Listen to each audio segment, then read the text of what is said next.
قول إلا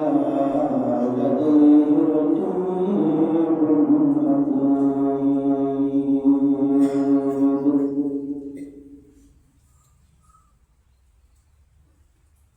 وقال الله تعالى في مقام آخر: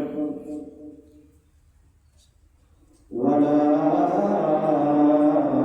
تقل لهما أف ولا تنهرهما وقل لهما قولا كريما.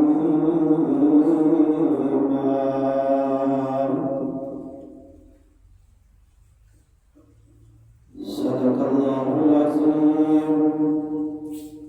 وبلغنا رسوله النبي الأمي الكريم،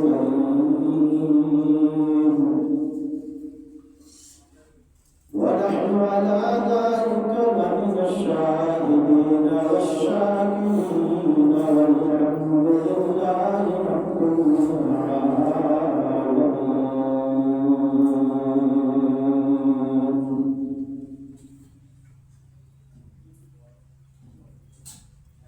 اللهم صل على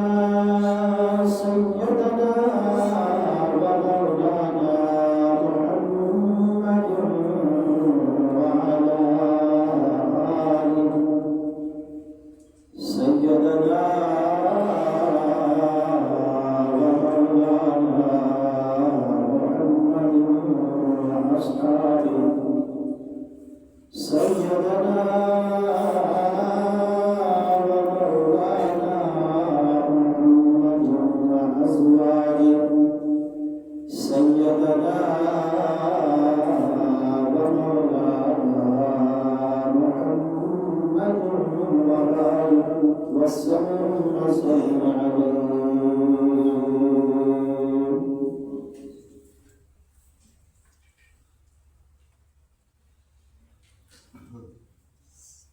انتہائی واجب احترام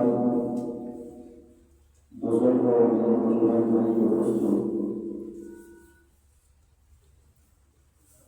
قرآن مقدس کی دو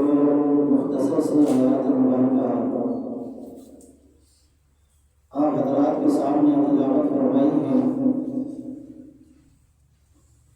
اللہ وحدہ لا شریک سے دعا ہے کہ مجھے ان آیات کے ضمن میں حق اور سچ بات کرنے کی توفیق عطا فرمائے،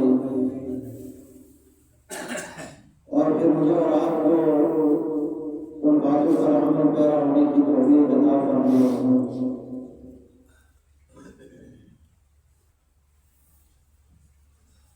میرے محترم بھائیو دوستو، آج کے معاشرے میں اگر نظر برائی دار جائے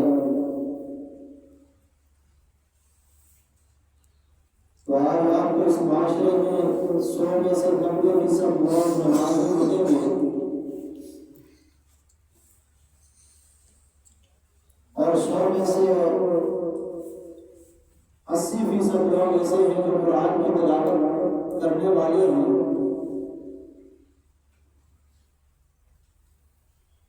اور جن کو اللہ نے مال عطا کیا ہے،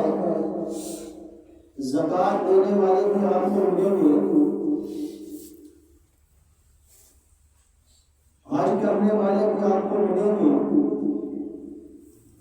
لیکن آج ہمارے معاشرے میں جس چیز کی کمی ہے وہ اخلاق کی کمی ہے، وہ میٹھے بول کی کمی ہے کہ اگر کوئی ایک شخص کسی کو ایک گالی دیتا ہے تو دوسرا کوشش یہ کرتا ہے کہ میں اسے 2 گالیاں دے کر اپنا بدلہ چکاؤں۔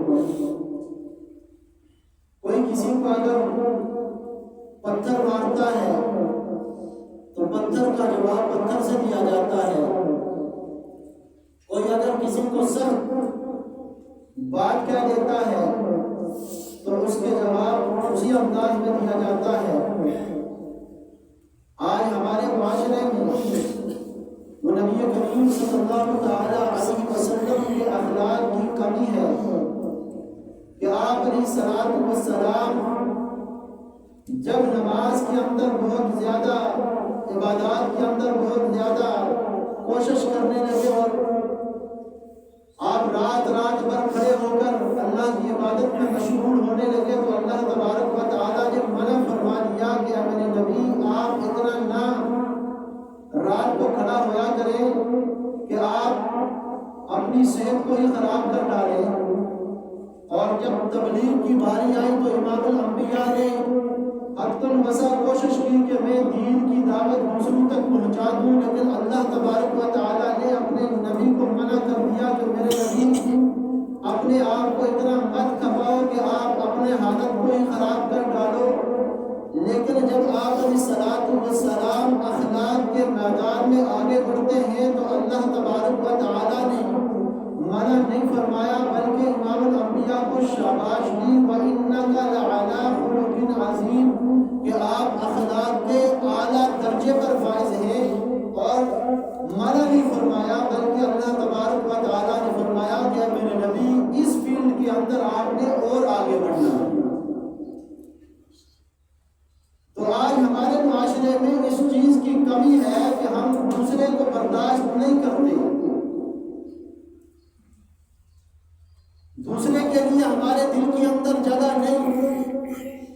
ہم چاہتے ہیں جو کچھ ہو مجھے ہو، پڑوس میں بھائی بھوکا بیٹھا ہے، بھوکا لیٹتا ہے، ہمیں اس کی پرواہ نہیں۔ حالانکہ امام الانبیاء نے تو اس حد تک ہمیں یہ ترغیب دی کہ آپ اگر گھر میں سالن پکاتے ہو تو اس میں پانی تھوڑا زیادہ ڈالا کریں، تاکہ اگر آپ کے پڑوس میں کوئی بھوکا ہے تو آپ اپنے اس کھانے میں سے اس کے لیے بھی حصہ نکالیں۔ دین تو ہمیں اس بات کی ترغیب دیتا ہے اور یہ باتیں سکھاتا ہے۔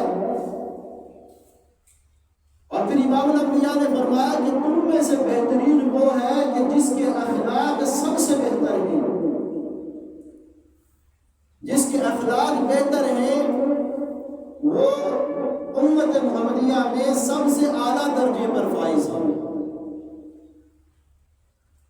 میرے بھائیو دوستو، یہ اخلاق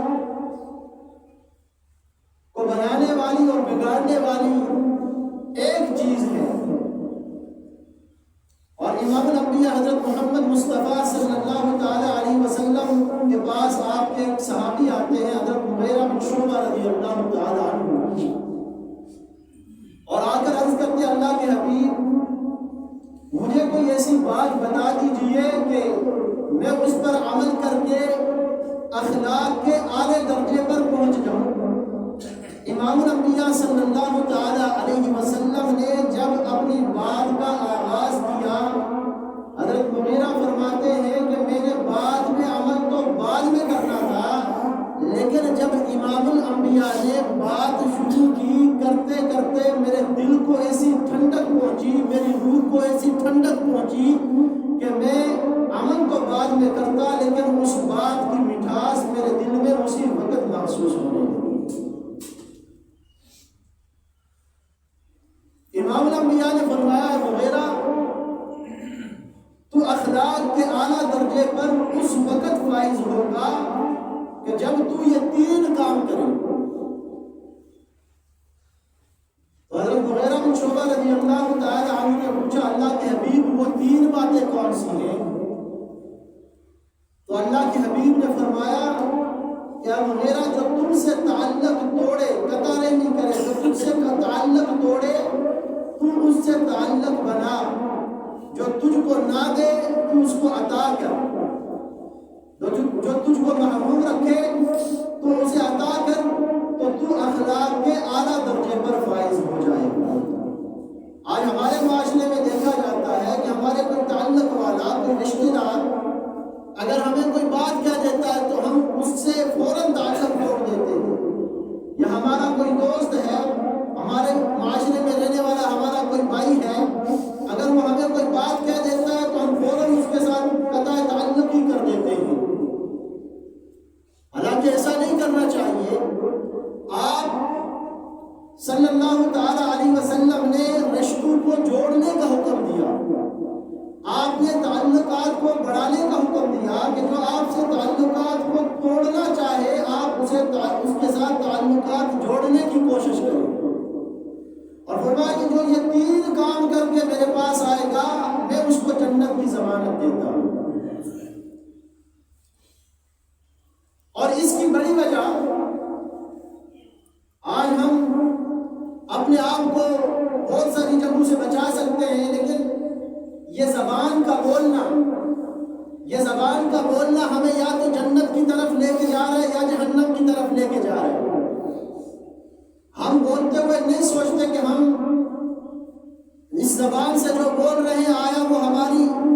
جنت کا سامان بن رہا ہے یا جہنم کی سامان بن رہا ہے۔ ہماری زبان سے نکلنے والا کوئی لفظ ایسا نہیں کہ جس کو فرشتے اپنے اس ریکارڈ میں محفوظ نہ کرتے ہوں۔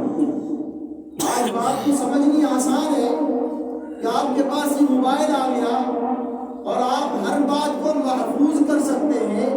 کوئی بھی بات اگر کوئی بندہ کرتا ہے تو آپ اس موبائل کے ساتھ اس کو محفوظ کر دیتے ہیں۔ اسی طرح سے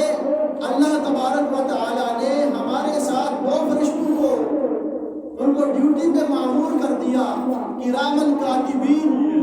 کہ ایک دائیں کندھے پر بیٹھا اور ایک بائیں کندھے پہ بیٹھا ہے۔ ہماری زبان سے نکلنے والا ایک ایک لفظ یا تو ہمیں جنت کی طرف لے کے جا رہا ہے یا جہنم کی طرف لے کے جا رہا ہے۔ ہم دیکھیں کہ ہماری زبان سے نکلنے والا ایک لفظ ہمارے بھائی کی دل آزاری کا باعث بن رہا ہے یا اس کے لیے خیر کا سبب بن رہا ہے۔ اگر ہم کسی کی بھلائی کا بول بولتے ہیں تو یہ بول ہمیں جنت کی طرف لے کے جا رہا ہے، اور اگر ہم اپنے بھائی کی دل آزاری کا سبب بن رہے ہیں تو پھر یہ بول ہمیں جہنم کی طرف لے کے جا رہا ہے۔ اور امام الانبیاء نے فرمایا کہ عقابہ تیری بڑی عزت ہے، بڑی حرمت ہے، تیرا بڑا مقام ہے، لیکن تجھ سے زیادہ مقام ایک مسلمان کا ہے۔ کعبہ کو گرانا کتنا بڑا گناہ ہے، لیکن اس سے گرانے سے بھی بڑا گناہ اپنے بھائی کی دل آزاری کرنا ہے اور اپنے بھائی کو دکھ پہنچانا ہے۔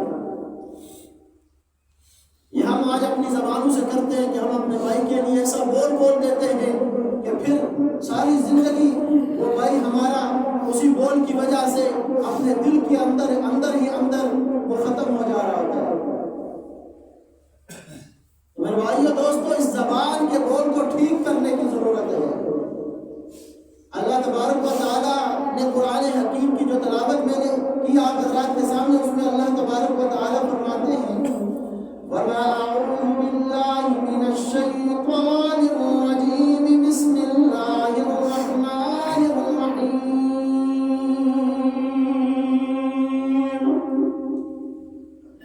مَا يَلْفِظُ مِن قَوْلٍ إِلَّا لَدَيْهِ رَقِيبٌ عَتِيدٌ۔ کائنات کے خالق رب نے اپنی عظمت والی، شان والی، بڑائی والی، کبریائی والی کتاب کے اندر ارشاد فرمایا کہ اے مسلمان، تیری زبان سے نکلنے والا کوئی ایسا لفظ، کوئی ایسا جملہ نہیں جو ہمارے پاس محفوظ نہیں۔ اللہ تبارک و تعالیٰ نے 2 فرشتوں کو مامور کر دیا، ایک کو امیر بنا دیا، ایک کو مامور بنا دیا۔ جب بندہ نیکی کرتا ہے یہ امیر فوراً لکھ دیتا ہے، اور جب کوئی گناہ کرتا ہے یہ مامور لکھنے لگتا ہے، تو یہ امیر اس کو منع کر دیتا ہے کہ ابھی نہیں لکھنا ہے۔ شاید یہ توبہ، شاید اس کی زبان سے جو لفظ نکلا ہے اس سے توبہ کر لے، اللہ سے معافی مانگے، تو یہ اس کو منع کرتا ہے کہ ابھی نہیں لکھنا ہے آپ نے۔ جب یہ انتظار کے باوجود اگر اپنے اس گناہ سے توبہ نہیں کرتا تو پھر یہ اس گناہ کو لکھ دیتا ہے اور محفوظ کر دیتا ہے۔ اگر یہ اپنے گناہ سے توبہ کر دیتا ہے تو پھر اس گناہ کو نہیں لکھا جاتا۔ اور اللہ تبارک و تعالیٰ کی ذات کتنی کریم ذات ہے کہ اللہ نے اس کو امیر بنایا ہے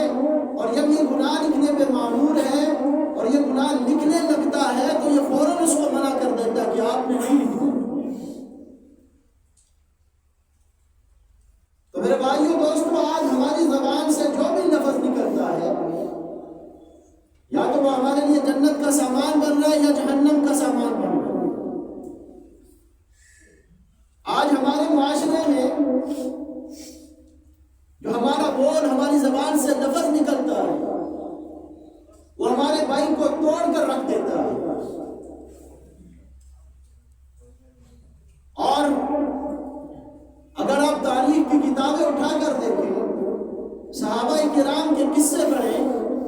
تو آپ کو پتہ چلتا ہے کہ صحابہ کرام کی زبان پر یا تو قرآن جاری ہوتا تھا، یا اللہ کا ذکر جاری ہوتا تھا، یا نبی کا فرمان جاری ہوتا تھا۔ کہ صحابہ کرام رضی اللہ تعالی عنہم اجمعین ایک پل بھی اللہ کی نافرمانی کے اندر نہیں گزارتے تھے۔ اور آج ہماری زندگیاں ہیں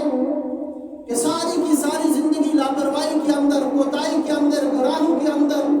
اپنے بھائی کو گرانے کے اندر گزر رہی ہے۔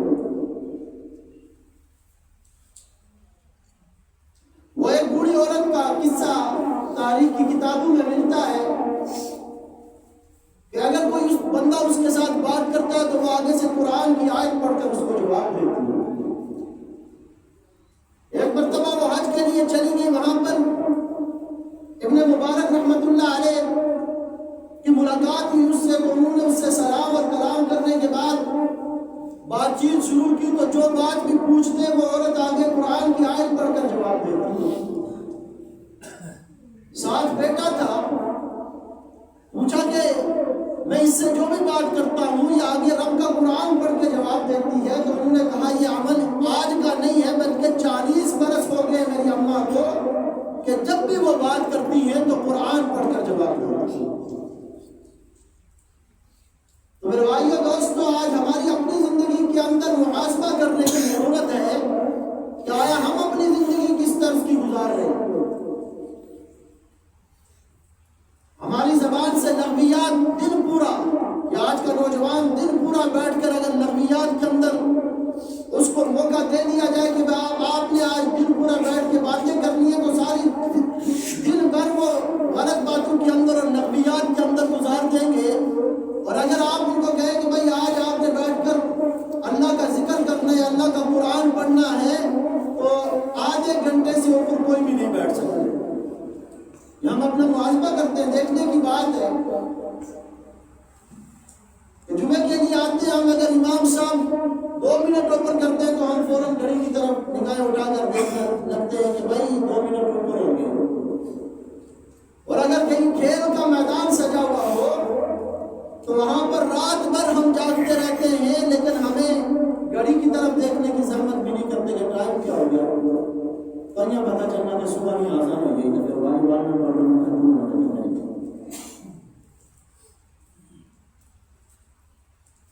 میرے بھائیو دوستو، اپنی زندگی کو قیمتی بنائیں، اپنی زندگی کے اندر کوئی ایسا کام کر کے جائیں کہ جب آپ اس دنیا سے جائیں تو پیچھے والے آپ کی تعریف کریں، یہ نہ کہیں کہ بھائی شکر ہے اس سے جان چھوٹی۔ اپنے بھائی کے لیے خیر خواہی کا جذبہ ہو ہمارے دل کے اندر۔ اگر ہمارا بھائی کسی مصیبت میں، پریشانی میں مبتلا ہے تو ہمیں چاہیے کہ ہم اس کی مصیبت کے اندر، اس کی پریشانی کے اندر اس کے ساتھ شریک رہیں۔ امام الانبیاء حضرت محمد مصطفیٰ صلی اللہ تعالی علیہ وسلم کے ایک صحابی حضرت معاذ رضی اللہ تعالی عنہ، آپ علیہ الصلوۃ والسلام نے آخری وقت کے اندر جب انہیں ایک محاذ کی طرف روانہ کرنا چاہا تو امام الانبیاء صلی اللہ تعالی علیہ وسلم کو ان سے بڑی محبت تھی اور ان کو امام الانبیاء سے بڑی محبت تھی۔ آپ علیہ الصلوۃ والسلام نے حضرت معاذ کے بارے میں فرمایا، معاذ میں تجھ سے بڑی محبت کرتا ہوں، انا احبک یا معاذ، مجھے تجھ سے بہت زیادہ محبت ہے۔ اور جب آپ ان کو رخصت کرنے کے لیے گئے تو 6 میل تک پیدل چلتے رہے، اور جب آپ علیہ الصلوۃ والسلام اس مقام پر پہنچے کہ جہاں سے آپ نے حضرت معاذ کو رخصت کرنا تھا، تو فرمایا کہ معاذ شاید جب تو واپس آئے تو مجھے نہ دیکھ سکے، میری قبر کو ہی دیکھے گا۔ حضرت معاذ رضی اللہ تعالی عنہ رونے لگے، آنکھوں میں آنسو آ گئے، تو امام الانبیاء صلی اللہ تعالی علیہ وسلم وسلم کو بھی حضرت معاذ سے بڑی محبت تھی کہ جب حضرت معاذ کو روتے ہوئے دیکھا تو امام الانبیاء صلی اللہ تعالی علیہ وسلم نے اپنا چہرہ انور پھیر دیا، اس کا رخ دوسری طرف کر دیا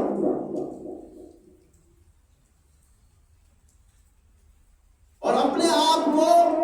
اپنے آنسو کو روک دیا اور رو کر کہا کہ اے معاذ، میں تجھے چند باتوں کی وصیت کرتا ہوں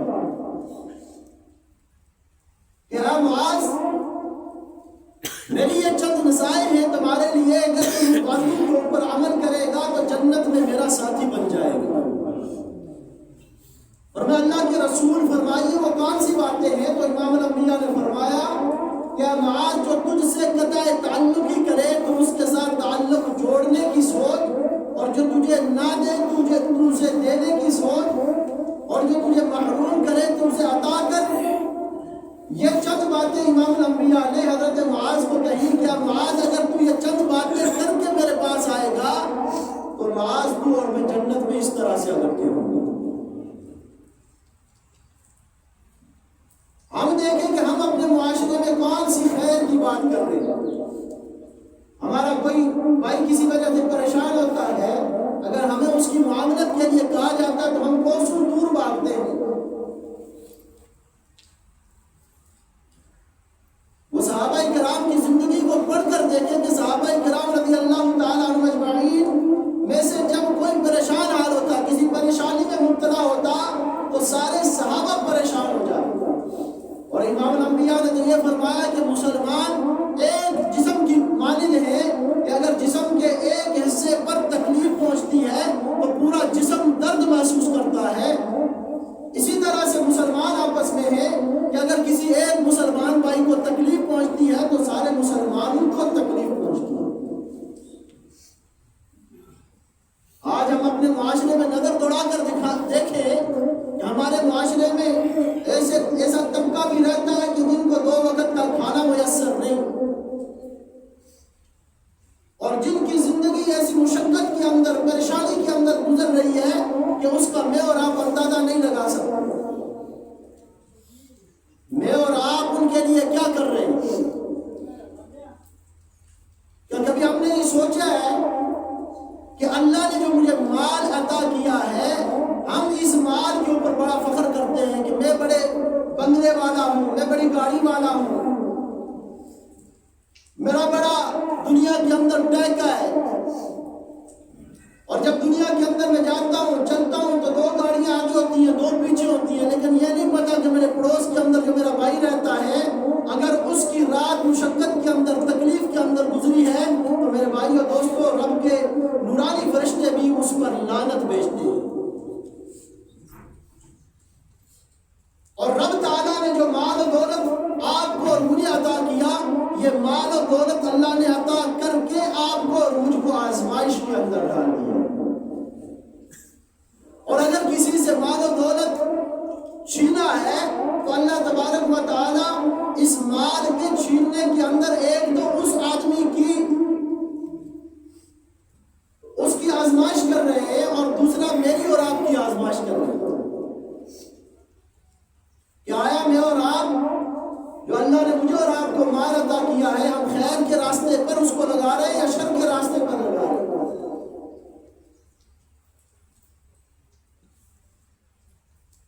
اور میرے بھائیو دوستو،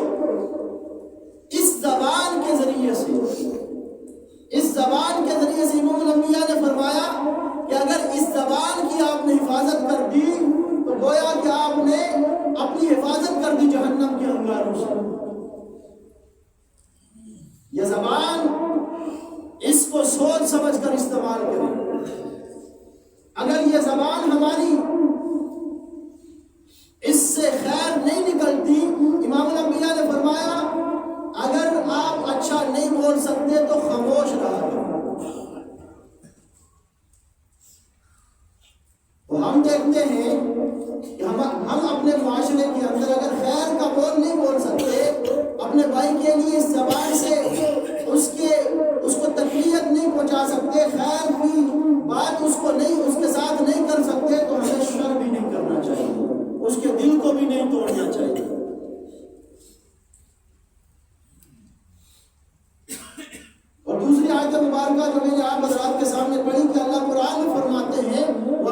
وبالوالدین احسانا، کہ اپنے والدین کے ساتھ آپ نے حسن سلوک کے ساتھ پیش آنا ہے۔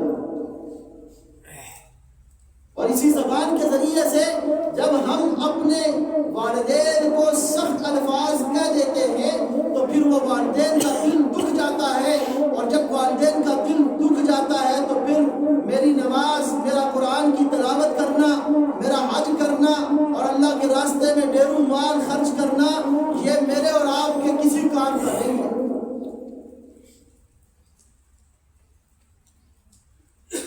امام الانبیاء نے فرمایا کہ ماں کے قدموں کے نیچے جنت ہے، اور باپ جو ہے یہ جنت کا دروازہ ہے۔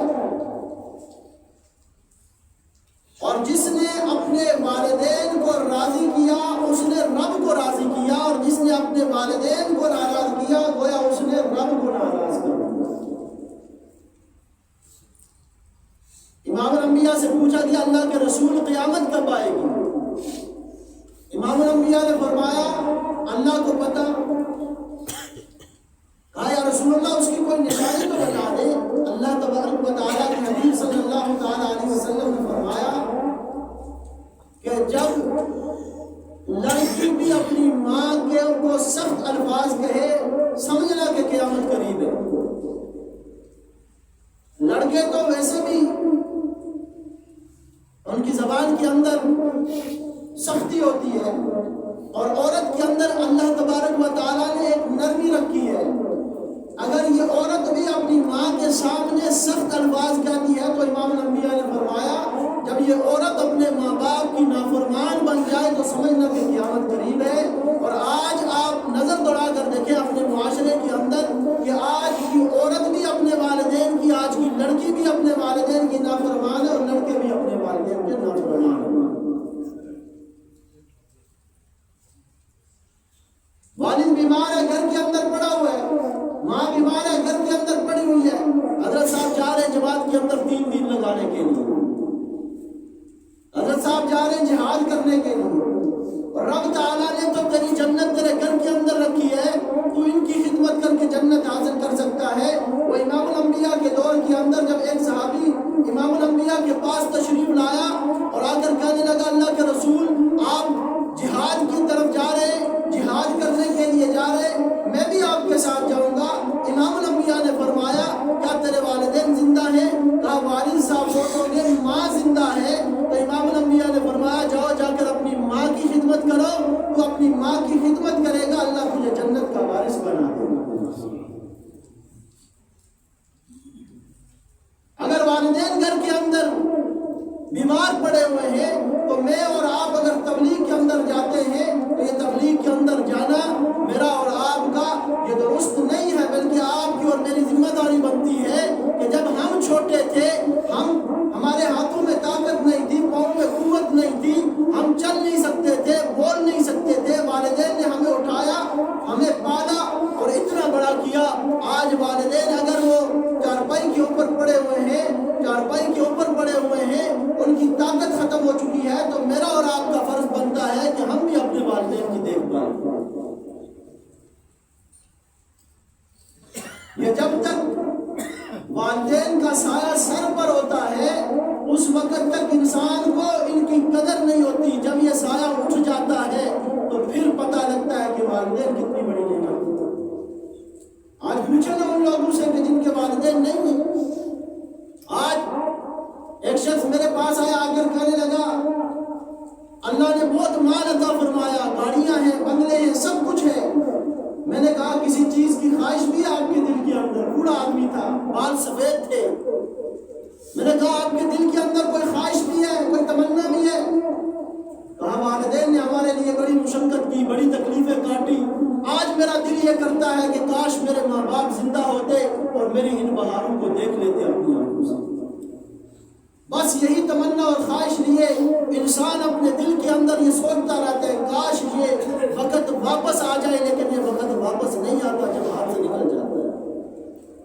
اس لیے نوجوانوں سے میری خاص کر یہ گزارش ہے کہ خدارا جن کے والدین زندہ ہیں ان کی خدمت کریں، ان کی دیکھ بھال کریں۔ جس طرح سے ہم نے اپنی آنکھوں کے سامنے دیکھا ہے، یہ آج جاوید صاحب اس دنیا سے رخصت ہو گئے، ان کی اولاد اللہ تبارک و تعالیٰ نے بڑا نیک بنایا ہے،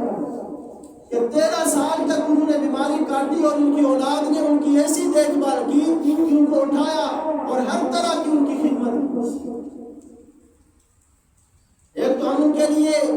دعا گو ہیں، اہل علاقہ، اہل محلہ، کہ اللہ تبارک و تعالیٰ ان کی آنے والی منازل آسان فرمائے، اور جن جن بیٹوں نے ان کی دیکھ بھال کی ہے اللہ تبارک و تعالیٰ ان کی اس خدمت کو قبول فرما کر دنیا کے اندر بھی ان کے لیے خیر کا ذریعہ بنائے اس کو، اور کل قیامت کے دن اللہ تبارک و تعالیٰ اس خدمت کو ان کی بخشش کا ذریعہ بنائے۔